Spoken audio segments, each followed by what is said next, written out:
ꯄꯨꯟꯁꯤꯕꯅ ꯆꯪꯁꯤꯜꯂꯛꯇꯨꯅ ꯃꯂꯥꯒꯤ ꯂꯒꯦꯖꯁꯨ ꯃꯁꯥꯅ ꯄꯥꯏꯔꯒ ꯒꯥꯔꯤ ꯃꯅꯤꯡꯗꯨꯗ ꯍꯥꯞꯆꯤꯜꯂꯤ꯫ ꯊꯣꯡꯗꯨ ꯍꯥꯡꯗꯣꯛꯄꯤꯔꯦ ꯄꯨꯟꯁꯤꯕꯅ ꯃꯅꯨꯡ ꯆꯪꯂꯒ ꯐꯝꯈ꯭ꯔꯦ ꯃꯃꯥꯝꯆꯥ ꯑꯅꯤꯗꯨꯁꯨ꯫ ꯄꯨꯟꯁꯤꯕꯅ ꯃꯃꯥꯡꯗ ꯗ꯭ꯔꯥꯏꯚꯔꯒꯤ ꯅꯥꯀꯜꯒꯤ ꯁꯤꯠꯇꯨꯗ ꯐꯝꯈ꯭ꯔꯦ꯫ "ꯏꯃꯥ ꯆꯠꯄ ꯌꯥꯔꯗ꯭ꯔꯣ?" ꯃꯂꯥꯅ "ꯆꯠꯂꯁꯦ." ꯑꯁꯨꯝꯅ ꯑꯦꯌꯔꯄꯣꯔꯠ ꯇꯝꯅ ꯂꯥꯛꯂꯤ꯫ ꯃꯈꯣꯏꯁꯨ ꯇꯨꯃꯤ ꯂꯩꯅꯩ, ꯋꯥ ꯉꯥꯡꯊꯣꯛꯅꯗꯦ꯫ ꯑꯆꯤꯛꯄꯗ ꯊꯨꯒꯥꯏꯔꯒ ꯃꯂꯥꯅ ꯍꯥꯏꯔꯛꯂꯤ, "ꯏꯕꯨꯡꯉꯣ, ꯅꯪꯗꯤ ꯀꯔꯝ ꯀꯥꯟꯗ ꯑꯃꯨꯛ ꯊꯣꯔꯛꯀꯗꯣꯏꯕ?"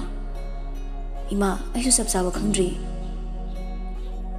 ꯑꯁꯨꯝꯅ ꯂꯦꯞꯄ ꯂꯩꯇꯅ ꯊꯧꯔꯛꯄꯅ ꯑꯦꯌꯔꯄꯣꯔꯠꯁꯨ ꯌꯧꯔꯦ꯫ ꯆꯪꯃꯤꯟꯅꯔꯛꯂꯤ ꯃꯅꯨꯡꯗ꯫ ꯃꯂꯥꯅ, "ꯑꯗꯨꯗꯤ ꯏꯕꯨꯡꯉꯣ, ꯏꯃꯥꯈꯣꯏ ꯑꯃꯨꯛ ꯆꯪꯈ꯭ꯔꯒꯦꯀꯣ." "ꯍꯣꯏ ꯃꯥ." ꯂꯥꯏꯔꯤꯛꯇꯤ ꯋꯥ ꯉꯥꯡꯗꯦ, ꯃꯃꯥꯏꯗꯨ ꯃꯈꯥꯗ ꯁꯨꯝ ꯅꯣꯟꯊꯗꯨꯅ ꯂꯩ꯫ "ꯏꯆꯟ, ꯆꯠꯂꯣꯀꯣ." ꯂꯥꯏꯔꯤꯛꯁꯨ ꯍꯣꯏ ꯍꯥꯏꯅ ꯃꯉꯛꯇꯨ ꯅꯣꯝꯂꯤ꯫ ꯗꯤꯄꯥꯔꯆꯔ ꯂꯩꯔꯤꯕ ꯑꯗꯣꯝꯗ ꯄꯟꯊꯗꯅ ꯆꯪꯉꯛꯂꯤ꯫ ꯌꯧꯈꯤꯗꯧꯔꯦ, ꯆꯪꯈꯤꯗꯧꯔꯦ ꯊꯣꯡ ꯃꯄꯥꯗꯣ꯫ "ꯏꯆꯟ ꯂꯩꯔꯤꯛ." ꯃꯤꯡꯗꯣ ꯑꯍꯥꯟꯕ ꯑꯣꯏꯅ ꯀꯧꯖꯔꯛꯄꯅꯤ꯫ ꯂꯥꯏꯔꯤꯛꯁꯨ ꯇꯣꯡꯉ ꯊꯣꯔꯛꯂꯤ꯫ ꯇꯍꯥ ꯆꯤꯟꯁꯤꯜꯂꯛꯇꯨꯅ ꯂꯥꯏꯔꯤꯛꯇ ꯀꯥꯔꯗ ꯑꯃ ꯄꯤꯔꯛꯂꯤ꯫ "ꯁꯤ ꯑꯩꯒꯤ ꯀꯥꯔꯗꯅꯤ, ꯃꯥꯡꯍꯟꯒꯅꯨꯀꯣ." ꯂꯥꯏꯔꯤꯛ ꯏꯉꯛꯉꯛꯅ ꯄꯨꯟꯁꯤꯕꯗ ꯌꯦꯡꯂꯒ, "ꯑꯩꯗꯤ ꯂꯥꯏꯔꯤꯛ ꯀꯧꯗꯤꯌꯦ, ꯂꯥꯏꯖ ꯍꯥꯏꯕꯅꯤ."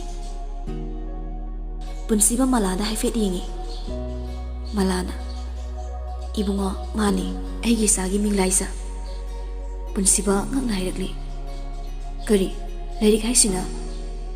"ꯏꯃꯥꯅ ꯊꯣꯟꯕꯅꯦ, ꯑꯁꯦꯡꯕ ꯃꯤꯡ." "ꯏꯃꯥꯁꯨ ꯆꯪꯈ꯭ꯔꯒꯦꯀꯣ." ꯋꯥ ꯃꯈꯥ ꯇꯥꯔꯝꯗ꯭ꯔꯦ, ꯆꯪꯈ꯭ꯔꯦ ꯃꯈꯣꯏ ꯑꯅꯤꯁꯨ꯫ ꯄꯨꯟꯁꯤꯕ ꯀꯣꯛꯄꯨ ꯏꯉꯥꯎ ꯉꯥꯎꯍꯧꯔꯦ꯫ ꯑꯗꯨꯕꯨ ꯃꯥ ꯀꯩꯁꯨ ꯍꯦꯟꯅ ꯈꯟꯖꯤꯜꯂꯨꯗ꯭ꯔꯦ꯫ ꯃꯣꯃꯣꯟ ꯇꯧꯅ ꯃꯆꯤꯟꯗ ꯁꯣꯟꯖꯔꯛꯂꯤ, "ꯂꯥꯏꯖ ꯍꯥꯏꯕ." ꯉꯥꯏꯍꯥꯛꯀꯤ ꯃꯇꯨꯡꯗ ꯃꯐꯝ ꯑꯗꯨ ꯊꯥꯗꯣꯛꯂꯝꯂꯦ꯫ ꯂꯥꯛꯂꯤ ꯃꯌꯨꯝ ꯃꯥꯏꯀꯩꯗ ꯄꯣꯡꯅꯐꯝ ꯂꯝꯗꯝꯗꯨ ꯇꯝꯅ꯫ ꯄꯥꯏꯈ꯭ꯔꯤꯕ ꯄ꯭ꯂꯦꯟ ꯑꯗꯨꯕꯨ ꯌꯦꯡꯖꯍꯧꯔꯤ ꯄꯨꯟꯁꯤꯕ꯫ ꯃꯥꯒꯤ ꯂꯩꯐꯝꯗ ꯍꯟꯗꯕꯤ ꯑꯁꯨꯝ ꯂꯥꯏꯖ ꯑꯣꯏꯅ ꯄꯥꯏꯈꯤꯕꯗꯨ ꯉꯥꯏꯗꯨꯅ ꯂꯩꯕꯅꯤ꯫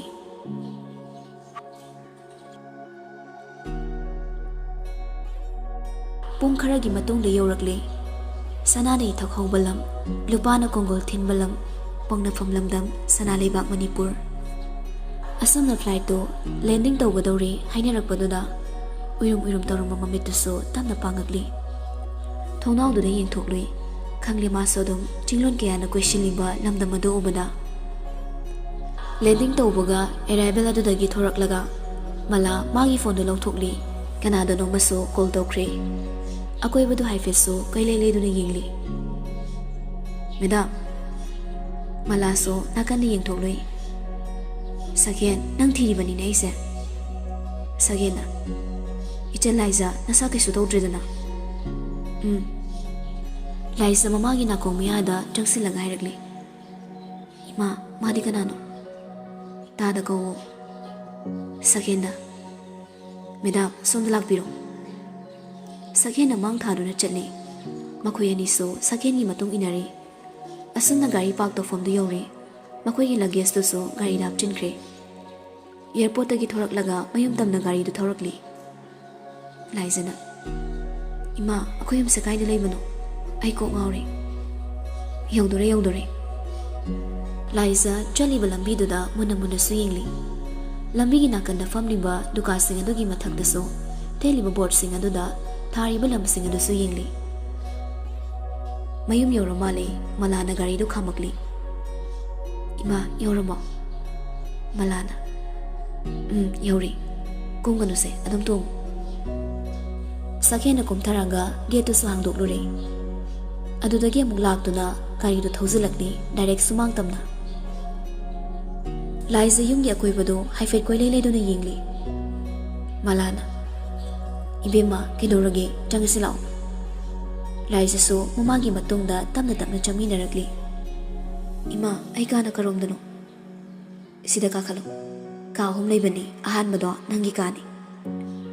ꯂꯥꯏꯖ ꯃꯥꯒꯤ ꯀꯥ ꯇꯝꯅ ꯁ꯭ꯇꯦꯌꯔꯗꯨꯗ ꯇꯞꯂꯤ ꯀꯥꯔꯛꯂꯤ꯫ ꯃꯃꯥꯅ ꯍꯥꯏꯔꯤꯕ ꯀꯥ ꯑꯗꯨꯗ ꯆꯪꯉꯛꯂꯤ꯫ ꯀꯥ ꯑꯗꯨꯁꯨ ꯑꯗꯨꯝ ꯅꯥꯟꯅ ꯂꯩꯔꯝꯃꯤ꯫ ꯃꯤ ꯂꯩꯅꯔꯨꯗꯕꯒꯤ ꯆꯥꯏꯕ ꯈꯣꯠꯄꯁꯨ ꯇꯧꯗꯦ꯫ ꯃꯍꯥꯛ ꯇꯞꯅ ꯆꯠꯂꯒ ꯀꯥꯒꯤ ꯑꯀꯣꯏꯕꯗꯨ ꯀꯨꯌꯦꯡ ꯌꯦꯡꯂꯤ꯫ ꯗ꯭ꯔꯦꯁꯤꯡ ꯇꯦꯕꯜ ꯃꯊꯛ ꯑꯗꯨꯗ ꯄꯤꯛꯇꯛꯅ ꯐ꯭ꯔꯦꯝ ꯆꯜꯂꯒ ꯊꯝꯂꯤꯕ ꯐꯣꯇꯣꯗꯨ ꯄꯥꯏꯈꯠꯇꯨꯅ ꯌꯦꯡꯂꯤ꯫ ꯌꯥꯝ ꯃꯨꯟꯅꯁꯨ ꯌꯦꯡꯂꯤ, ꯃꯃꯤꯠ ꯀꯨꯞꯇꯅ꯫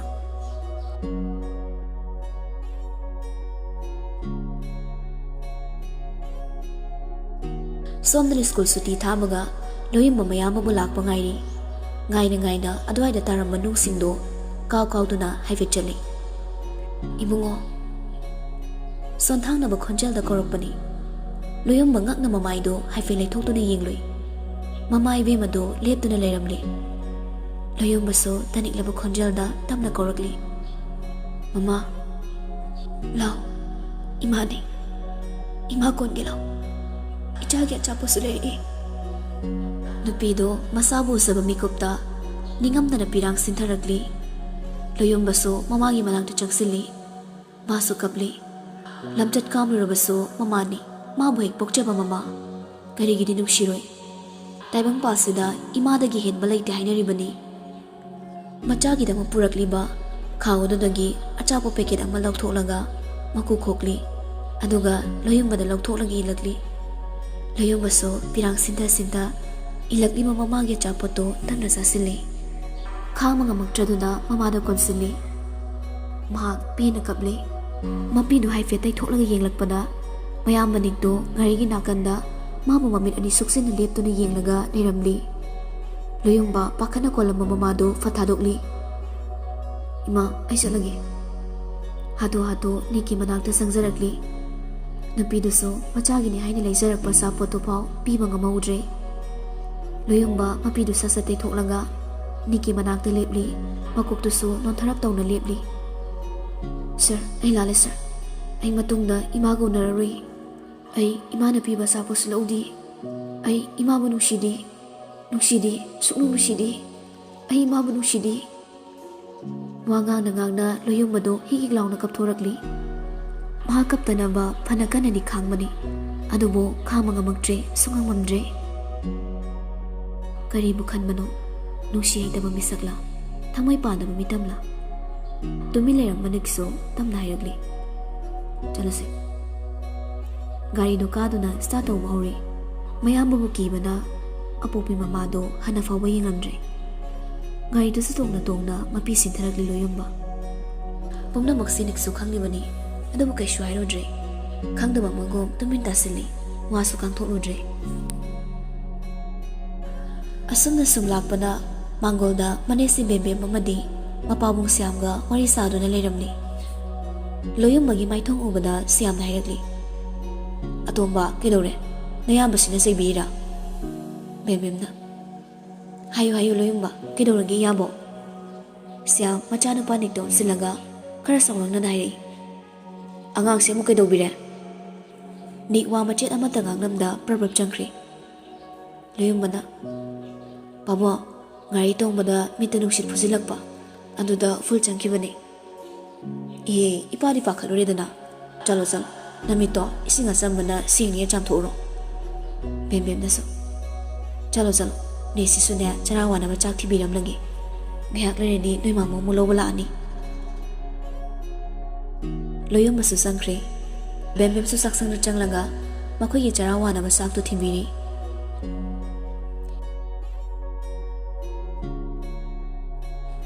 Somda sulai sang mamam chado chaksa minari. Nakalda sagena makoy yawada pa yingli. Laisa sakto kaya chaningdana chabagum tawri. Matwai nungaitaba khanjana mamanba machagi matawdu hangakli. Ibema nang mukay dawragi. Ima ay kinom tangi. Hango kari hainingi lisabo. Aygi dressing mamangda photo frame chalaga thamino. Aduda yawba ayga lepminaba nupado. Kanano ma? Malaga sagen gado haifit yingli. Kumpam su khangdre. Yarese ima ko na hairagi. Jawo dinya hagulo ima lushi lauragi. Ay lushin gi ima. Chalo yarese. Mama na yadraduna laisa so hagulaga kitchen dagi thokre. Mala so sakto makhata na charudre. Mayada hukki taro machak to so hukchin mangamdre. Chak to da makuto hamzili. Gayatri Mala. Sagena. Madam, mila ko mali. Sordo muktang sang no laga tam na goto na mapada thorakli. Kay lagi siya. Sunita lip to niliramli. Mangoldo na thariba sofa do da famtay. Nupi do ngawo farabo.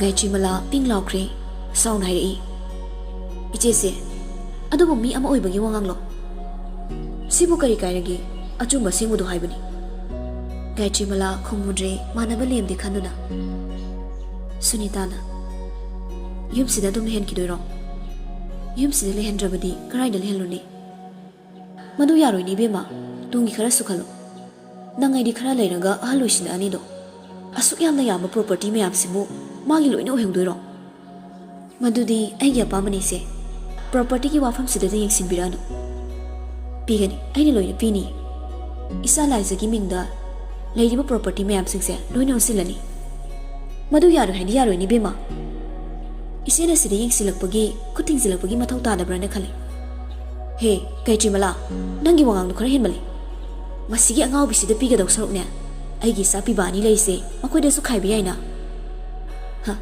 ise wedi foreigner charok pini foreign ningolina manipur da lening de hairam laga nakoi gi saruk to yontho amaga chatkiba natro adu haziki manipur da leire dana haiba yaba yadaba wa haina khaidok laga leibani ise chinna mapale haiduna pangang sungang biganu leiton de saru pande do khanmi gan janaba yaba wasu khara ngang biyo he lukhrabi nangna dum ngang bi yaba mi khoise masa sa khote si wangang sangang na dum tak lobani Sunita phamlam madagi fu hogoli mi usita basu sari noi aina kedor keng chatpikro halak pada ngai jari ngai hakte ingnes na potha sa hogi sound na fe loud na chatkre Gaichi malana kana su leiti haiduna aikhoi basu usitaba imung lom na changakli thongjinda laise leptuna leirambaduna ngakna chalamado chaplepri ima kana na mabo kaigi khanaino Gaichi mala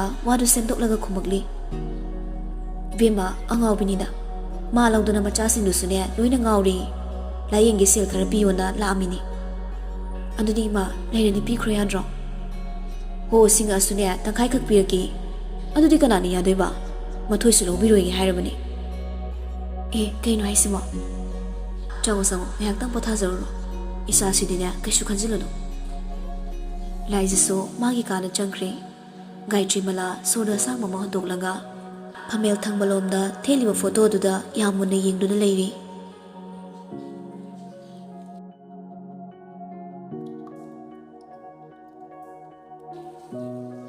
matam de hausinkre numidangni matam duni cha ising so memjana loire hairakpadangi loyumba mayamba nikpo kauma ka tamna lakli loyumba hana mamangda tokhibago niki kana changdabi thongsin da lepnaga lepkau kauri